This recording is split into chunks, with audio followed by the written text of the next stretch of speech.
A common mistake that people can make when they're purchasing a set of long-range hybrids or featherweight scope rings is selecting the incorrect ring for their action configuration. An example of this is, let's say you go out and buy a Weatherby 307 and a set of Remington 700 featherweight scope rings.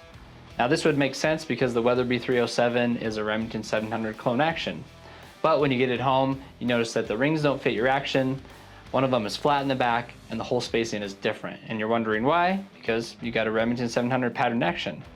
Well, you do, but you actually have a Stiller pattern action up top, and it's different than a Remington 700. So today I'm going to go over the differences, how you can spot them, how you can measure them, and how you can select the correct ring for your action the first time.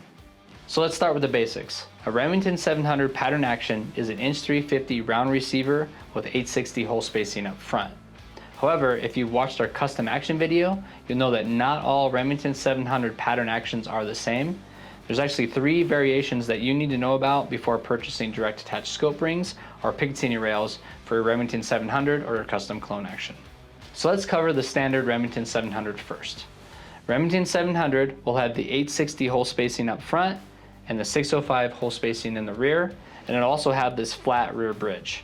A telltale sign that you have a Remington 700 pattern action is that the rear of the action is flat. They will also generally take either 648 or 840 screws. Actions that fit this profile are the Remington 700, Bergara's, Christensen Arms, Fierce Rival, HS Precision, the Nozzle M48, and the Springfield Waypoint 2020. Note that some of these actions can have an accommodation for a recoil pin, but say the Springfield Waypoint 2020 has recoil pin holes, but it's not in the standard location for Remington 700 pattern actions. Our next configuration is the Stiller profile. Now these have 860 hole spacings on the front and the back, and the receiver bodies are completely round. Also, the hardware that you're going to use in these is normally always 840 screws, and they generally always have an accommodation for a recoil pin or a shear pin. And this is by far the most popular configuration for custom actions. Examples for these actions are Stillers, Lone Peak Razor and Razor TI, Impact Precision, Kelbley, Zermatt Arms, Pierce Engineering, Pure Precision, Krauger Arms, the Weatherby 307, the Mac Bros Evo 1, the Bat Igniter, the Tubar Legion, and even the Savage 110. The next configuration that you'll find is the Defiance configuration. Now these have the 860 hole spacing up front and 605 in the rear like a Remington, but the difference there being the Defiance actions are round receivers and they don't have the flat bridge in the back. These also have an accommodation for a recoil or a shear pin and use 840 screws.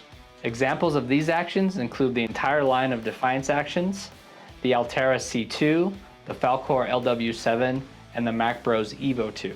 And those are some of the different action profiles and hole spacings that you'll find on Remington 700 pattern actions. Couple things to note here. On Terminus and Curtis actions, they're the same profile and hole spacing as a Stiller, but they use 832 screws in their actions instead of 840s. We haven't been able to find a suitable 832 screw for our long-range hybrids or our featherweight scope rings, so unfortunately those scope rings will not work for those actions. On the Zermatt actions, we suggest you run the Stiller long-range hybrids for the TI3 action. If you're running an SR3, a TL3, or an Origin, we suggest the Stiller pattern featherweights. The reason being is the hole spacing on those is just a little bit different than the Stiller, and if you were to put a set of long-range hybrids with camp built in, it would put your scope in a little bit of a bind. And that is hole spacing of actions for direct mount rings. We've actually created a couple new pages on the website that cover both featherweights and long-range hybrids and how you would select them for your action. We'll include a link in the description down below. Thanks for watching.